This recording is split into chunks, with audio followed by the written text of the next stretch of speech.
All right, this half hour we start off with a story that a lot of people are talking about. A man who was put in jail for littering is still in jail this morning. Yeah, what he's accused of doing is very small. A lot of people would even say trivial. But get this, we have learned that other small-time litter bugs have been thrown in jail before here in Albuquerque. This is not the first time.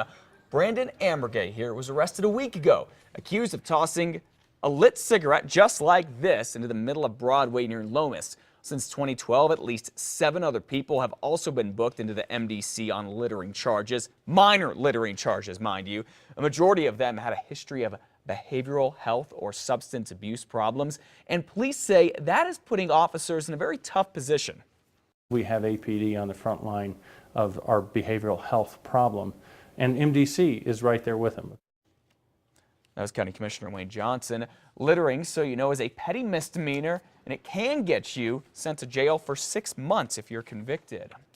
Well, it has been more than a week since Albuquerque's police chief says he sent the lapel cam from the officer who shot and killed a 19-year-old woman off to the manufacturer. And this morning, we still don't have any more answers about this. So we keep on asking when we'll find out if Officer Jeremy Deere in fact did turn on his lapel camera as he said he did before he shot and killed Mary Hawks near Central in Wyoming about 10 days ago. Officer Deere says Hawks pointed a gun at him, but right now, police say there is no video to prove or disprove that. APD sent the camera again to its manufacturer, Taser, to see if Officer Deere really did turn it on and if Taser can recover any video from it. Well, a city here in New Mexico is facing a huge lawsuit this morning, and it's all dealing with a kid's toy. Yeah, here's what we know, or we understand, happened. A woman alleges a cop choked one of her sons and then tried to hit the other. Dolores Tapia and 2 of her kids were headed home from church in June of 2012 when they say they saw someone rummaging through the family's van. When Tapia approached the man, she realized he was a police officer. Tapia claims Officer John Vigil started using a string of expletives, saying that he could do whatever he wanted. The officer says one of Tapia's kids threw a Nerf football at his patrol car. The mother says she apologized for that, but that things turned ugly anyway. Here's her attorney.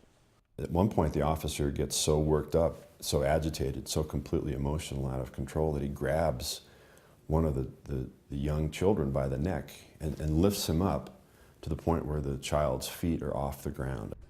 According to the lawsuit, Officer Vigil was never disciplined or no one investigated that alleged attack.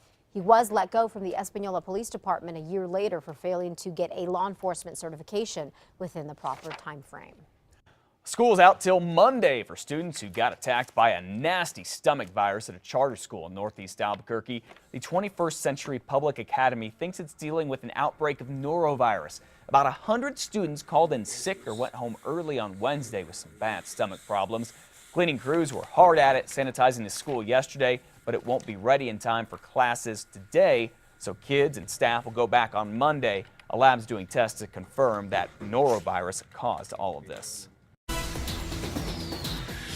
Well, from this morning's Albuquerque Journal, low-income students here in New Mexico may be in jeopardy of losing their free school breakfast and lunches next year. The problem comes from confusion and misinformation about which schools are eligible and how they're documenting all of this. The Journal quotes the state public education department's leaders saying they don't think this is a big deal and they're making strides to improve the paperwork process. A 9-year-old boy from Dallas, Texas, sadly is going blind, so he's making a bucket list of things that he wants to see before he does lose his sight. Yeah, that's right. One of the things on that list is actually seeing New Mexico. Paris, London, Big Ben, Mount Rushmore, Albuquerque, Redwoods, surfing, snorkeling, Harry Potter World.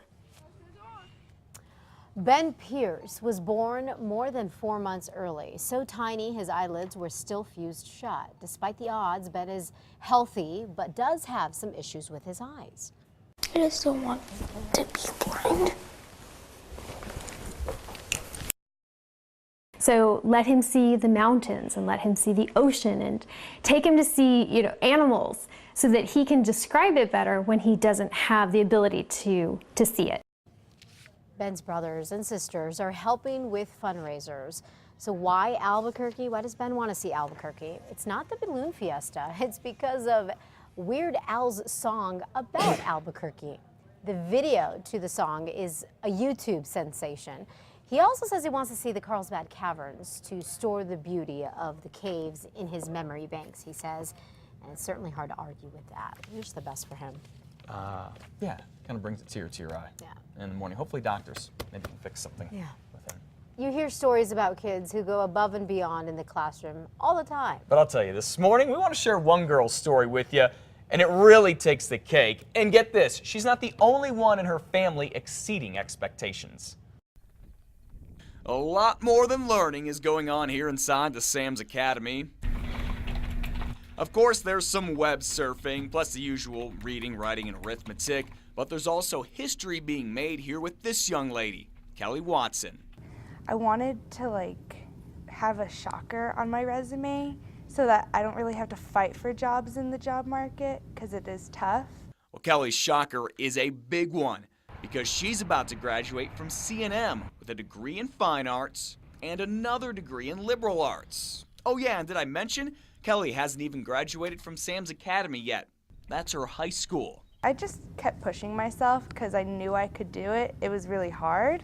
You bet it was. Kelly and her parents had to juggle her schedule between two schools on the opposite sides of town and do it with just one family car. I definitely wanted her to have an edge and the chance that we didn't really get because we had a family, right after high school. But guess what? Now Kelly's mom and dad have that chance too because Kelly motivated them to go back to school. Sometimes they were even here at C&M taking the same classes together. And Saturday, they'll all graduate together. I'm so excited just to be we get to sit there together and walk together. And I think that's something, that we'll have forever. I have a lot of education now, and I'm gonna have even more. I'll be 22 with my master's. Then Kelly plans to become an art teacher and put the final touches on a story she or anyone at Sam's could not have painted to be any more of a perfect picture. All right, Kelly and both her parents plan to go to UNM next. There's a good chance that they'll be in some of the same classes there too. And she was able to do this at the Sam's Academy because of what they call a flex schedule that allows students to go to C&M and get their high school classes done too. That is fantastic. How cool. She's getting these 2 degrees early, and then her parents are also graduating from college as well. Yeah. They had her when they were young. They didn't have a chance to go to school, and they made some struggles, and they went back there. So it's good stuff. Awesome.